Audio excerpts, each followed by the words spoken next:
Hi hello welcome. இன்னைக்கு நம்ம பார்க்கக்கூடிய கதை சற்று ஒரு வித்தியாசமான கதைன்னு சொல்லலாம். என்னன்னு பார்த்தீங்க அப்படின்னா, ஒரு ஸ்கூல்ல ஆனுவல் டே ஃபங்க்ஷன் நடக்குது. டிஎஸ்பி ரம்யாவை ஸ்கூல் தரப்புல இருந்து விருந்தினராக கூப்பிட்டுருக்காங்க. டிஎஸ்பி ரம்யா அந்த ஸ்கூல் விழாவுக்காக ஆண்டு விழாவுக்காக வந்துட்டாங்க. வந்து உட்கார்ந்ததும் சொல்றாங்க, நீங்க மக்களுக்கு ஊக்குவிக்கிற அளவுக்கு ஒரு பேச்சை கொடுங்க அப்படின்னு சொல்லிட்டே இருக்காங்க. அப்போ திடீர்னு ஒரு பையன் மேடை மேல ஏறி வரான்.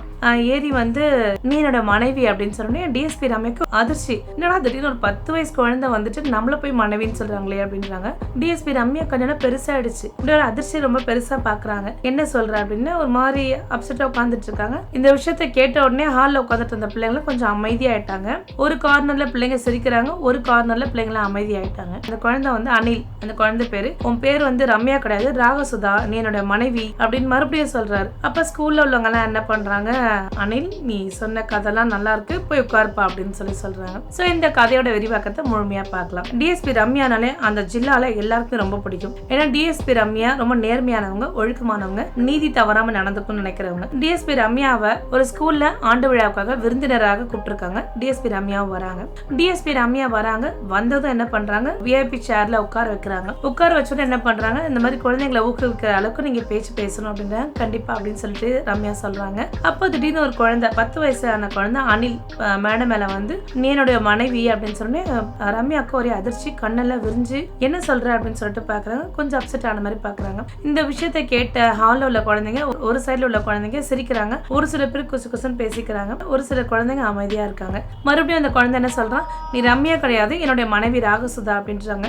டிஎஸ்பி ரம்யாவுக்கு ஒண்ணுமே புரியல. என்னது இது, குழந்தை ஏதாவது தப்பா பேசுதா இல்ல ஏதாவது கனவு ஏதாவது கண்டுச்சா அப்படின்னு யோசனை பண்றாங்க. ஸ்கூல்ல டீச்சர்ஸ் என்ன பண்றாங்க, அனில் வா போதும், உன்னோட இமேஜினேஷன் கதெல்லாம் நல்லா இருக்கு, வா போதும், நீ விளையாடினது போதும் அப்படின்றாங்க. நான் விளையாடல, நான் உண்மையதான் சொல்றேன் அப்படின்னு சொல்றான். அனிலுக்கு எந்த ஒரு பயமும் அச்சமும் இல்லை. ஏன்னா ஸ்கூல் டீச்சர் இருக்காங்க, டிஎஸ்பி ரம்யா ரொம்ப பெரியவங்க, பிரின்சிபல் இருக்காங்க. ஆனா அனிலுக்கு எந்த ஒரு பயமும் இல்லாம அப்படியே தீர்க்கமா பேசுறான். அப்ப திருப்பியும் டிஎஸ்பி ரம்யா என்ன பண்றாங்க, அனிலை கூப்பிட்டு, அனில் இந்த மாதிரிலாம் பெரியவங்க கிட்ட பேசக்கூடாது, இது ரொம்ப தப்பான விஷயம் அப்படின்றாங்க.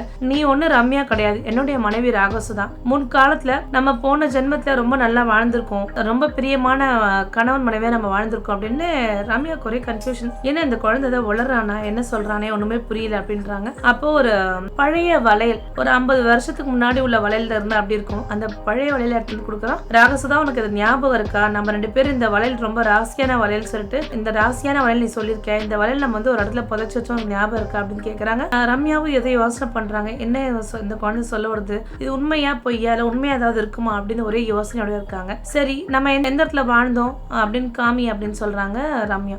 அனில் சற்றும் தாமதம் இல்லாம வா நான் உனக்கு காமிக்கிறேன் அப்படின்னு சொல்லிட்டு ஒரு கிராமத்துக்கு கூட்டிட்டு போய் காமிக்கிறான். அந்த கிராமத்துல மக்கள் யாருமே கிடையாது, அந்த கிராமம் ஃபுல்லா வெள்ளத்தால அழிஞ்ச மாதிரி இருக்கு. அப்ப அவன் சொல்றான், ராகசுதா நம்ம வாழ்ந்த கிராமம் அது, நம்மள பிரிக்கணும்ன்றக்காகவே இந்த கிராமத்தை அழிச்சிட்டாங்க, அதாவது வெள்ளமே வரல, வெள்ளம் வந்த மாதிரி காமிச்சு இந்த அழிச்சிட்டாங்க அப்படின்னு சொல்றோம். அப்படி என்ன சொல்றான், ஆமா இந்த இடத்துல தான் கிணறு இருக்கு, நீ இந்த போது டிஎஸ்பி ரம்யாவில ஏதோ ஒண்ணு உணர முடியுது, ஆனா அது ரம்யா என்னன்னு தெரியல. அந்த கிணறு கிட்ட பட்டோடனே ஒரு நல்ல காற்று வீசுது, அவளுக்கு ஏதோ ஒண்ணு உணர்த்துற மாதிரி இருக்கு, ஆனா அவளால என்னன்னு உணர முடியல, ஆனா ஏதோ ஒரு விஷயம் இருக்குன்னு மட்டும் நினைச்சுக்கிறா. அப்ப டிஎஸ்பி ரம்யா வந்திருக்கா, ரம்யா கூட இன்ஸ்பெக்டர் கோபால் வந்திருக்காங்க. அப்ப சொல்றா, இந்த கிராமத்தை பத்தின விஷயங்கள்லாம் விசாரிங்க, உண்மையா போய் நம்ம தெரிஞ்சுக்கணும் அப்படின்னு சொல்றாங்க. சீக்கிரமா அதற்கு கால் பண்ணி விசாரிச்சு எனக்கு என்ன டீட்டெயில் சொல்லுங்க அப்படின்னு சொல்றோம். அப்ப ஒரு விஷயமா காமிக்கிறான், இதுதான் நம்ம வாழ்ந்த வீடு, இந்த வீடெல்லாம் அழிஞ்சிருச்சு, இதுதான் நம்ம கொல்லப்புறம் சொல்லிட்டு காமிக்கிறான். ஒவ்வொரு இடத்தையும் அனில் காமிக்கும் போது ஒவ்வொரு நினைவுகளை சொல்றான். இன்னும் ரம்யாவால அதை ஃபீல் பண்ண முடியுது, ஆனா அது என்னன்னு அவளுக்கு தெரியல. அப்போ சொல்றான், ராகசுதா இதான் நம்ம வாழ்ந்த வீடு அப்படின்னு பாத்தீங்கன்னா அந்த வீடெல்லாம் இடிஞ்சு ஒரு கல்லு மணலமா இருக்கு, உள்ள போய் பார்க்கலாம்னு சொல்லிட்டு ரம்யா உள்ள போறாங்க. உள்ள பார்த்தா ஒரு பலத்த காற்று வீசுது, ஏதோ அவளுக்கு ஏதோ ஒண்ணு பெருசா புரிய வைக்கிற மாதிரி இருக்கு. கண்ணு மூடி கண்ணு திறந்தா அவ தன்னோட முன் ஜென்மத்துல வாழ்ந்த வாழ்க்கை அவளுக்கு கண்ணுக்கு வந்துட்டு போகுது. ஏன்னா அவ பயந்து கண்ணை திறந்துடுறா. இருந்தாலும் இந்த விஷயத்தை எதையுமே அனில் கிட்ட காமிக்கல. அப்ப நடுவுல கோபால் வராரு.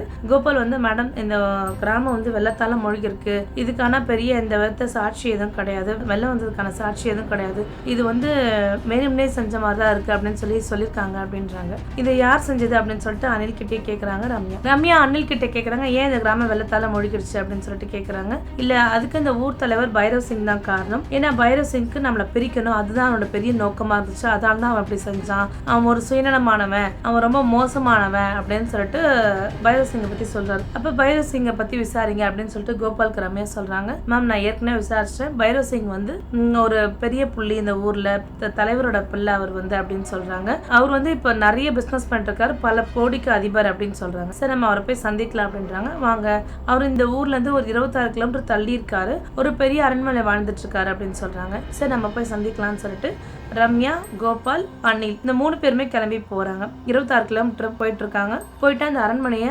அடைஞ்சிடுறாங்க. அரண்மனை அடைஞ்சதுக்கு அப்புறம் அங்க வெளில உள்ள வாட்ச்மேன் வந்து, ஒரு நிமிஷம், யார் நீங்க எடுத்த உடனே பைரவ் சிங் சார் எல்லாம் பார்க்க முடியாது அப்படின்றாங்க. இல்ல, நான் டிஎஸ்பி ரம்யான்னு சொல்லிட்டு கார்டை காமிக்கிறாங்க. இருந்தும் அவங்க உடனடியா உள்ள விடல. ஒரு கால் பண்ணி பைரவ் சிங்க்கு இன்ஃபார்ம் பண்றாங்க. சார், அந்த மாதிரி டிஎஸ்பி ரம்யான்ற பார்க்க வராங்கன்னு. சரின்னு சொல்லிட்டு டிஎஸ்பி ரம்யாவும் கோபால், அனில் 3 பேருமே உள்ள போறாங்க. உள்ள பார்த்தா ஒரு பெரிய அரண்மனை. அந்த அரண்மனை ஃபுல்லா அவ்வளோ ஒரு சூப்பரா இருக்கு. உள்ள இன்டீரியர்லாம் அவ்வளோ அழகா இருக்கு, ரசிச்சே இருக்கு நான் போல இருக்கு. சரின்னு சொல்லிட்டு உள்ள போறாங்க. வாங்க வாங்க அப்படின்றாங்க. டிஎஸ்பி ரம்யா வந்து வாங்க அப்படின்னு சொல்றாங்க. சரி, இந்த ஊர்ல வெள்ளம் வந்தது உண்மையா அப்படின்னு டிஎஸ்பி ரம்யா பைரவ் சிங்கை பார்த்து கேட்கறாங்க.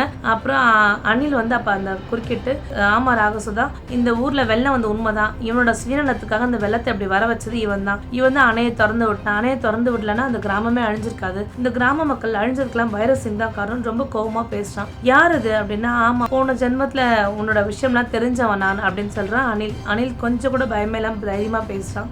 அப்படின்னா, ஓ, நீ வந்துட்டியா, நீ எப்பயோ வருவன்னு பார்த்தேன், ஆனா இந்த ரூபத்துல நீ வருவன்னு நான் எதிர் கூட பார்க்கலன்னா, அதான் நான் வந்துட்டேன், இனிமேதான் உன்னோட சுயரூபம் எல்லாம் தெரிய போகுது அப்படின்னு சொல்லிட்டு அனில் சொல்றான். அப்ப இவங்க 2 பேருமே சத்தம் போட்டுட்டு இருக்காங்க. நீ எங்களை பிரிக்கணும்னு இருக்காதானே இப்படி செஞ்ச, நாங்க மறுபடியும் அடுத்த ஜென்மம் எடுத்து நாங்க வாழ்வோம் அப்படின்னு சொல்லிட்டு அனில் சொல்றான். ஓ, அப்படியா, சிச்சி, உங்களை பிரிக்கணும்ன்ற எண்ணத்தோடலாம் கிடையாது. எங்களோட புதையல் ஒண்ணு அந்த கிராமத்துல இருக்கு. அந்த புதையல் வந்து கவர்மெண்ட்ல கிடைச்சிடக்கூடாதுன்றக்காக தான் நான் வந்து வெள்ளத்தை வர வச்ச மாதிரி நான் அணையை திறந்து விட்டேன். அணை திறந்து விட்டு வெள்ளம் வந்துருச்சு நான் சொன்னேன். ஆனா அது எங்க இருக்குன்னு தெரியல, என்னோட புதையல் கவர்மெண்ட்டுக்கு கிடைக்க கூடாதுன்ற ஒரு விஷயத்துக்காக தான் அப்படின்னு வந்து பைரவ் சிங் அனில்கிட்ட சொல்றான். சி, உன் சுயநலத்துக்காக ஊர் மக்கள் எழுத அத்தனை பேரையும் அழிச்சிட்டியே, இது உனக்கு நியாயமான, இதுக்கான தண்டனை கண்டிப்பா நீ அனுபவிப்ப அப்படின்னு சொல்லிட்டு அனில் கோவமா சொல்றான். கண்டிப்பா நீ கூடிய சீக்கிரத்துல இந்த தண்டனை அனுபவிப்பா, இதை நான் கண்கூடா பாப்பேன் அப்படின்னு சொல்றான். இப்ப டிஎஸ்பி ரம்யாக்கு ஒண்ணுமே புரியல. உனக்கு ஒரு விஷயம் தெரியுமா அப்படின்னு சொல்லிட்டு அனில் சொல்றான். என்ன அப்படின்னு பைரவ் சிங் கேட்கறான். அப்ப பைரவ் சிங்க்கு சொல்றான், என்ன அப்படின்னா, உன்னோட புதையல் என்கிட்ட தான் இருக்கு, நான் தான் அதை மறைச்சு வச்சேன் அப்படின்னு சொல்றான். அப்ப நானும் ராகசுதாவை தான் அதை செஞ்சோம் அப்படின்னு சொல்றேன்னு ரம்யாவை பாக்குறான். ரம்யாவுக்கு ஒண்ணுமே புரியல, ஒண்ணுமே தெரியல, இவன் என்ன சொல்றான் எது சொல்றான்னு புரியல. பைரவ் சிங்க்கு பெரிய அதிர்ச்சி. என்னது, புதையல் உன் கையில இருக்கா? ஆமா, நீ எதுக்காக வெள்ளம் வர வச்சா அந்த புதையல் என் கையில தான் இருந்தது, நான் தான் அதை ஒளிச்சு வச்சிருக்கேன். ஆனா அது எங்க இருக்குன்னு எனக்கு இப்ப காலப்போக்குல எங்களோட பழைய ஞாபகத்துல எனக்கு அது ஞாபகம் வரல. ஆனா அந்த ஒளிச்சு வச்சது மட்டும் தான் எனக்கு தெரியும். ஆனா அது எங்க ஒளிச்சு வச்சிருக்கேன் எனக்கு இன்னும் ஞாபகம் வரல அப்படின்றான். அப்படியே எங்க ஒளிச்சு வச்சிருக்க சொல்லு அப்படின்னு மறுபடியும் பைரவ் சிங் கேட்கறான். இப்பதானே சொன்னேன், காலப்போக்க என்னோட காலங்கள் எல்லாம் அழிஞ்சிருச்சு, கொஞ்சம் கொஞ்சமா தான் சில விஷயங்கள் எனக்கு ஞாபகம் வருது, அப்ப அந்த விஷயமும் கண்டிப்பா எனக்கு ஞாபகம் வந்துடும், நம்பிக்கை இருக்கு அப்படின்னு சொல்றான். ஏன்னா பைரவ் சிங்க்கு தலை குனிச்சு நிக்கிறான். என்ன பண்றது எது பண்றது தெரியல. ஐயோ, அந்த புதையில பல வைரங்கள், தங்கங்கள், ஊர் மக்கள் கிட்ட ஏமாத்தி வாங்கின பத்திரங்கள் எல்லாமே அதுலதான் இருக்கு அப்படின்னு அவன் நினைக்கிறான். பைரவ் சிங் இதை கைக்கு மட்டும் கிடைச்சிடவே கூடாது மனசுக்குள்ளே நினைச்சுக்கிறான். சரின்னு சொல்லிட்டு என்ன பண்றான், பைரவ் சிங்கை வார்ன் பண்ணிட்டு போறான். கண்டிப்பா இதுக்கான தண்டனை நீ அனுபவிச்சே தீரணும், எத்தனை பேரை நீ வந்து சாகடிச்ச, இதை உனக்கு தண்டனை வாங்கி தரம், நான் வந்து சாகவே மாட்டேன் அப்படின்னு சொல்லிட்டு அங்க இருந்து வெளியேறாங்க. மறுபடியும் என்ன பண்றான் அப்படின்னா, அந்த கிராமத்துக்கு போறான். அந்த கிராமத்துக்கு போய் நிறைய விஷயங்களை யோசனை பண்றான். அந்த புதையல் எங்க இருக்கு அப்படின்னு சொல்லிட்டு யோசனை பண்ணிட்டே இருக்கான். அப்ப திடீர்னு வந்து அவனுக்கு அந்த புதையல் ஞாபகம் வந்தது. ஞாபகம் வந்தோடனே அகழ்வாராய்ச்சி கிட்ட அனுமதி பெற்று அங்க பள்ளம் நோண்டுறாங்க. பள்ளம் நோண்டிட்டே இருக்கும்போது அந்த இடத்துல வந்து புதையல் கிடைச்சிருது. புதையல் கிடைச்ச உடனே அந்த புதையல் திறந்து பார்த்தாங்க அப்படின்னா கிட்டத்தட்ட ஒரு 250 அடிக்கு அடியில தான் இருக்கு அந்த புதையல். அகழ்வாராய்ச்சியில இருந்து அந்த புதையல் எடுத்துடுறாங்க.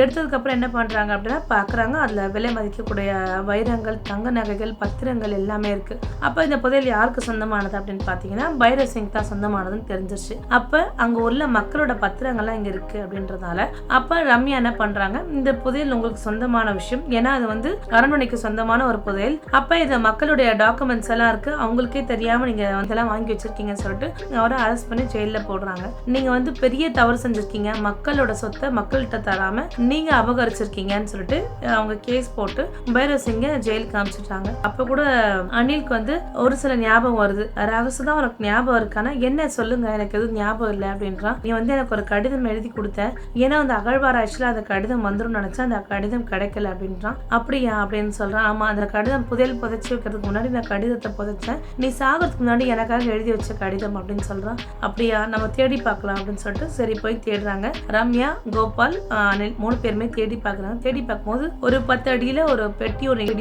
இடிப்படும்போது அந்த பெட்டியை எடுத்து பார்த்தோன்னா ராகசுதா எழுதிய கடிதம் இருக்கு. என் அன்புக்குரியருக்கு நான் எழுதுறேன், இந்த ஜென்மம் தான் அவங்க கூட வாழ முடியல, ஏன்னா அடுத்த ஜென்மம் கண்டிப்பா நான் அவங்க கூட வாழ்வேன், எத்தனை ஜென்மம் எடுத்தாலும் அத்தனை ஜென்மையில அவங்க கூட வாழ்வேன் அப்படின்னு சொல்லிட்டு அந்த லெட்டர் எழுதியிருந்தது. இதை கேட்டுடனே ரம்யாவுக்கு ஒரே வருத்தமாயிடுச்சு. ஏனோ என்ன பண்றாங்க, நம்ம சில நல்ல விஷயம்லாம் செய்யணும்னு சொல்லிட்டு அனில் சொல்றான். என்ன சொல்லு அனில், நான் செய்யறேன் அப்படின்னு சொல்றா. இல்ல, நம்ம கிராமத்து மக்கள் எல்லாத்தையும் வீடு கட்டி தரணும் அப்படின்னு நினைக்கிறோம். அந்த புதையல்ல கிடைச்ச பணத்தால இந்த கிராமத்துக்கு மறுவாழ்வு தரணும்னு சொல்லிட்டு கவர்மெண்ட் தராங்க. கவர்மெண்ட்டும் அதுக்கேற்ற மாதிரி அந்த இடிஞ்ச குடிசை எல்லாம் புதுசா குடிசை கட்டி தராங்க, வீடு இடிஞ்சவங்களுக்கு எல்லாம் வீடு கட்டி தராங்க. அந்த கிராமத்தையே ரொம்ப அழகா உருவாக்கிட்டாங்க. அனிலும் ரம்யாவும் சேர்ந்து ரொம்ப அழகா கிராமத்தை உருவாக்கிட்டாங்க. அப்ப ரம்யாக்கு சொல்றாங்க அனில் கிட்ட, அனில் உன்னோட கனவுல நிறைவேறிடுச்சா அப்படின்னா, என் கனவுல நிறைவேறிடுச்சு, நான் வாழ்க்கையில இந்த கிராமத்தை மறுபடியும் உருவாக்கணும், உன் கூட மறுபடியும் வாழணுன்றதான் நான் அடுத்த ஜென்மமே எடுத்திருக்கேன், கண்டிப்பா நான் உன் கூட வாழணும் ராகசுதா அப்படின்றாங்க. கண்டிப்பா என் கூட வாழ்வீங்க, இனி பழைய விஷயங்கள் எதுவும் நினைக்காம இருக்கிற விஷயங்கள்ல நம்ம ரொம்ப சந்தோஷமா வாழணும், எந்த விஷயத்தையும் பழைய விஷயம் நம்ம எதுவும் நினைப்பு போறாம இந்த ஒரு நொடியுமே நம்ம அழகா வாழ்க்கை வாழணும் அப்படின்றாங்க. உருகி நேசிச்சு வராரு. இன்னைக்கு நமக்கு அடுத்த ஜென்மம் எடுத்து நமக்காக வந்திருக்காரு, நானும் அவருக்காக பிறந்திருக்கேன்னு நினைச்சது எனக்கு ரொம்ப சந்தோஷமா இருக்கு அப்படின்னு சொல்றாங்க. அடுத்த ஜென்மம்னு ஒண்ணு இருந்தா நம்ம 2 பேர் சேர்ந்து வாழலாம் டிஎஸ்பி ரம்யா மனசுக்குள்ளே நினைச்சுக்கிறாங்க. அது மட்டும் இல்லாம டிஎஸ்பி ரம்யாவுக்கு வேற ஒருத்தரோட திருமணம் ஆகுது. அவங்களோட திருமண வாழ்க்கையும் நல்லா வாழ்ந்துட்டு இருக்காங்க. ஏனோ நீதி எப்பவுமே ஜெயிக்கும் இருக்கிறதுக்கு ராகசுதா அனில் கதை தான் ஒரு பெரிய இதுவா சொல்லலாம். கண்டிப்பா, ஏன்னா ஒரு ஜென்மத்துல அவங்க தப்பு செஞ்சுட்டாங்க, அடுத்த ஜென்மத்துல அதுக்கான தண்டனை அனுபவிச்சிட்டாங்க. அது மட்டும் இல்லாம இந்த கதையில இருந்து நம்ம தெரிஞ்சுக்க வேண்டிய விஷயம் என்னன்னா, உண்மையான காதல் என்றுக்குமே தோற்காது. எத்தனை ஜென்மம் எடுத்தாலும், எத்தனை கஷ்டப்பட்டாலும், எத்தனை வேதனைப்பட்டாலும், அது கண்டிப்பா அந்த காதல் உண்மையாக இருந்தால் கண்டிப்பாக சேரும் பெரிய சான்றே. மீண்டும் ஒரு நல்ல கதையை சந்திக்கிறேன். Bye by.